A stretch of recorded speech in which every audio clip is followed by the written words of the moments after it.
Shalom a todos, bem-vindos ao canal Ouça a Torá. Vamos continuar o Midrash da Parashá Bo. Nossos sábios explicam o que acontece durante a noite do Seder. Durante a noite do Seder, quando a família está sentada ao redor da mesa e relata sobre Yetziat Mitzray, Hashem reúne todos os anjos no céu e lhes diz: Vamos agora ouvir como os meus filhos contam sobre a redenção do Egito. Todos os anjos se reúnem e ouvem. Os anjos ficam felizes, pois quando os judeus foram tirados do Egito, foi como se Hashem também tivesse sido redimido. Quando Bnei Israel sofre, é como se Hashem estivesse sofrendo também. Os anjos também começam a louvar Hashem pelos milagres que ele realizou durante Yetziat Mitzrayim. Eles exclamam: Vejam, que povo sagrado Hashem tem na terra. A Torá chama a noite do Seder de a noite protegida, já que Hashem designou esta noite como uma noite de milagres para os tzadikim em todas as gerações. Quais milagres? Alguns dos milagres que ocorreram na primeira noite de Pessah foram: Abraham lutou contra 4 reis que havia aprisionado Lot e ele venceu a guerra. Durante a época do rei Hisquiarro, um anjo de Hashem matou o exército assírio que estava prestes a guerrear com os judeus. Isso ocorreu na primeira noite de Pessah. Daniel foi jogado na cova dos leões e foi salvo deles durante esta noite. Durante a noite de Pessah, o rei Ahasverosh não conseguiu dormir. Ele pediu que lessem seu diário para ele e foi assim que a história de Purim teve um final feliz.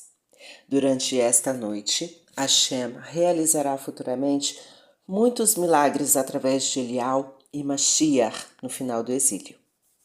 Os judeus concordam em fazer Brit Milá. Eles oferecem o Korban Pessah. Exatamente de acordo com a ordem de Hashem, Moshe instruiu os judeus a prepararem o cordeiro para o Korban Pessah. Moshe continuou: somente aqueles judeus que têm Brit Milá e cujos filhos e escravos também fizeram Brit Milá podem comer do Korban Pessah. Muitos judeus não tinham Brit Milá, já que o faraó havia proibido os judeus de realizarem a mitzvah de Milá. Moshe advertiu os judeus: vocês não podem comer do Korban Pessah enquanto não tiverem Brit Milá.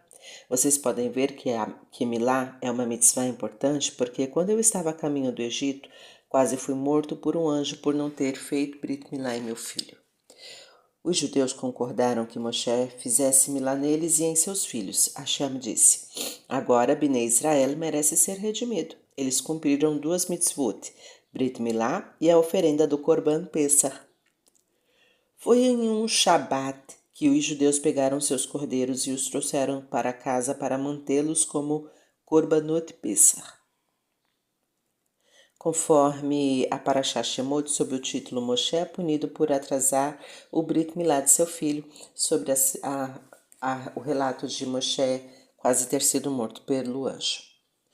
Quando os egípcios descobriram que Bnei Israel iriam abater os cordeiros, seus deuses, eles ficaram furiosos. Todos eles se reuniram para matar os judeus, mas Hashem realizou um milagre e nenhum egípcio foi capaz de machucar um judeu. Nossos sábios explicam por que o Shabat antes de Pessah é chamado de Shabat Agadol, o grandioso Shabat. Você sabia que o Shabat anterior a Pessah tem um nome especial? Shabat Agadol, o grandioso Shabat? Há várias razões por que ele recebeu este nome. Eis algumas delas. Primeiro, Hashem miraculosamente salvou os judeus das mãos dos egípcios que queriam matá-los, como foi no Shabat antes de Pessah, que ocorreu este grande milagre. Nós o chamamos de Shabat Agadol, o grandioso Shabat, para nos lembrarmos deste milagre para sempre. Segundo, outro evento que aconteceu nesse Shabat, quando os egípcios viram que os judeus haviam pego cordeiros para seus sacrifícios de Pessah, eles lhes perguntaram: por que vocês estão preparando estes cordeiros? Os judeus responderam: Hashem em breve trará sobre o Egito a praga da morte dos primogênitos, e ele ordenou oferecer sacrifícios de Pessah para que sejamos salvos desta praga. Quando os primogênitos egípcios escutaram isto, eles foram até seus pais e até o faraó e exigiram: libertem os judeus, nós não queremos ser mortos em uma praga. Seus pais e o faraó se recusaram e então os primogênitos empunharam suas espadas. Aconteceu então uma batalha na qual muitos egípcios morreram. Para recordar este evento, nós chamamos o Shabat, em que isto aconteceu, de Shabat Agadol. Terceiro, Shabat Agadol também pode ser traduzido como grandioso Shabat. Até agora, os judeus tinham sido como crianças pequenas porque nunca haviam cumprido nenhuma mitzvah. Naquele Shabat, entretanto, eles cumpriram sua primeira mitzvah, prepararam um cordeiro para o Korban Pesach. Este foi o começo de sua observância das mitzvot e, de certo modo, eles se tornaram grandes ou adultos, tal como um menino no dia de seu bar mitzvah. Assim nós chamamos este Shabat de o Grande Shabat. A última praga, morte dos primogênitos egípcios. Na primeira noite de Pessah, no segundo exato, quando bateu meia-noite, Hashem desceu sobre o Egito juntamente com 900 mil anjos destruidores. Hashem matou todos os primogênitos egípcios, tanto meninos quanto meninas. Nas casas onde o filho primogênito havia se mudado, o segundo filho mais velho foi morto. Mesmo um primogênito egípcio que se mudara para um outro país fora do Egito também morreu. Os primogênitos dos animais também morreram, porque os egípcios rezavam para eles. Caso eles não tivessem morrido, os egípcios poderiam dizer: nossos deuses, os animais, trouxeram esta praga. Hashem também quebrou as imagens dos ídolos egípcios. Ao entrarem em seus templos na manhã seguinte, os egípcios viram que todos os ídolos de metal haviam derretido. Os de pedra estavam quebrados e os de madeira apodrecidos. Quando Hashem passou sobre as casas dos egípcios e matou seus primogênitos, ele pulou todas as casas dos judeus. Enquanto matava os primogênitos egípcios, Hashem curava os judeus das dores de suas milot para que se sentisse bem novamente. Não pense que o primogênito egípcio que se escondesse na casa de um judeu escaparia desta praga. Mesmo se ele dormisse na mesma cama com o primogênito judeu, o egípcio era morto e o judeu não. O faraó concorda em deixar Bnei Israel ir embora. Naquela noite, o faraó foi dormir como de costume. No meio da noite, ele foi acordado por gritos e lamentos por todo o palácio. As esposas do faraó, os nobres e os servos encontraram todos os seus primogênitos mortos. Quando o faraó viu os mortos por toda parte, ele soube que desta vez tinha que agir imediatamente. Chamem Moshe e Aharon agora mesmo, ele gritou, tomado pelo pânico. Eles devem tirar todos os judeus daqui. O faraó temia por sua própria vida também. Ele próprio era um primogênito. Seria ele o próximo a ser atingido pela praga? Esta noite foi muito estranha. Estava claro como o dia. Hashem clareou a noite de modo que todos pudessem ver nitidamente sua punição sobre os primogênitos. O faraó estava desesperado para encontrar Moshe e Aharon, mas onde eles viviam, o faraó não fazia ideia. Ele e seus servos começaram a bater nas portas de todas as casas judias onde possa encontrar Moshe e Aharon. O faraó perguntava em cada porta: preciso falar com eles agora. Os judeus não podiam acreditar no que viam. Aqui estava o rei do Egito no meio da noite, indo de porta em porta para encontrar Moshe. As crianças judias decidiram se divertir às custas do faraó.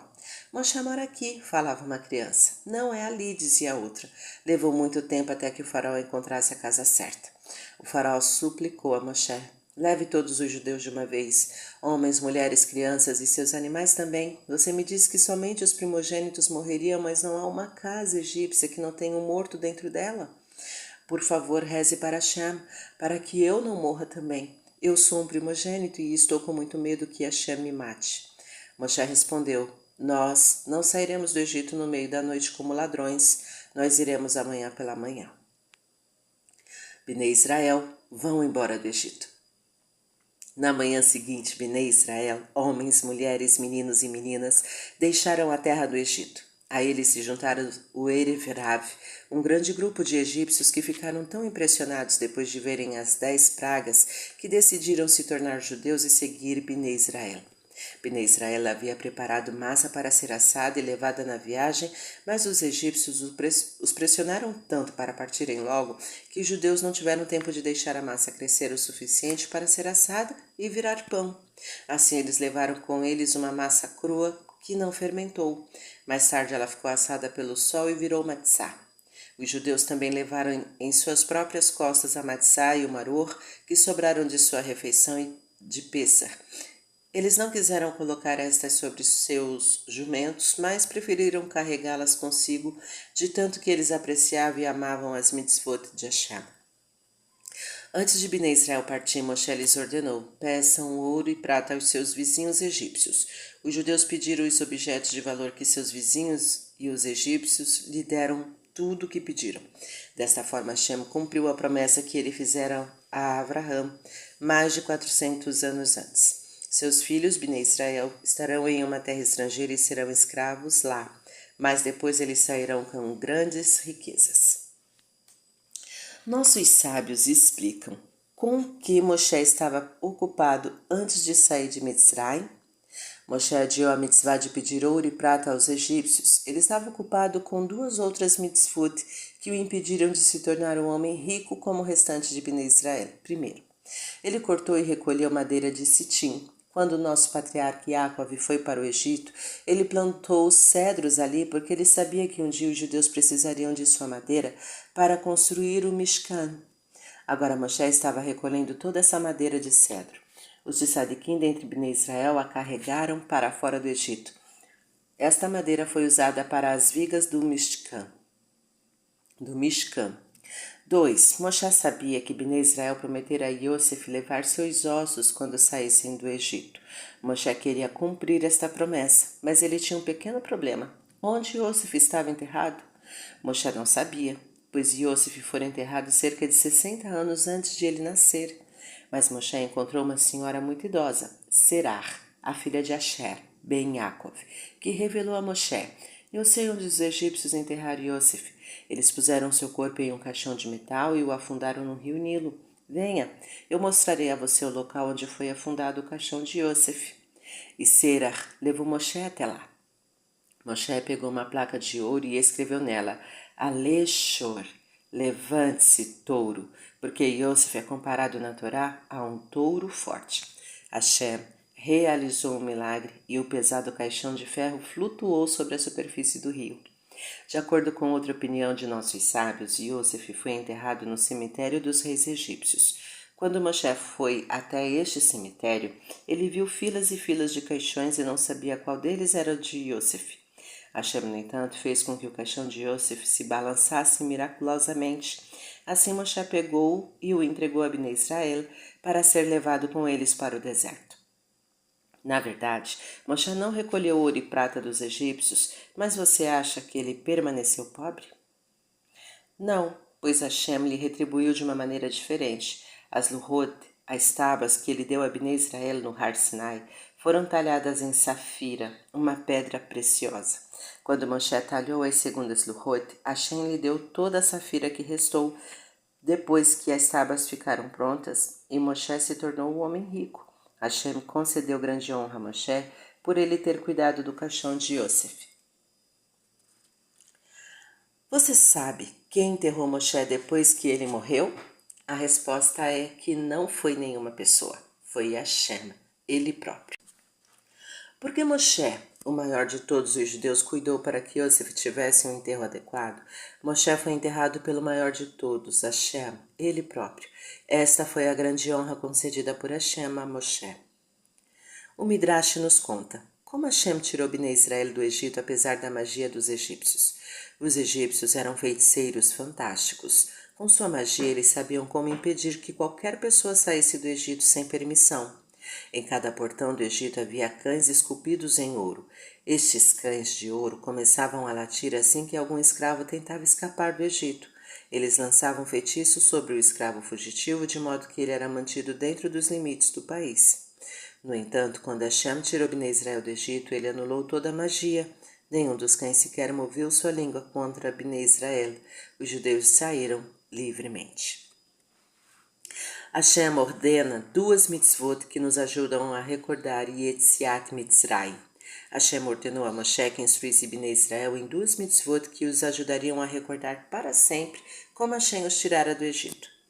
A mitzvah de que todo primogênito judeu é sagrado e deve ser redimido por um Cohen.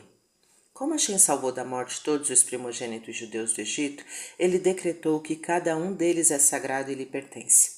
Os pais judeus, no entanto, devem redimir seu filho primogênito de um Cohen. Como isto é feito? Os pais do primogênito pagam ao Cohen com dinheiro ou com um objeto que valha 5 selaim, cerca de $107 ou R$ 227. Mas poderia ser mais ou menos do que isso, dependendo do valor da prata na época. 30 dias depois do nascimento do bebê.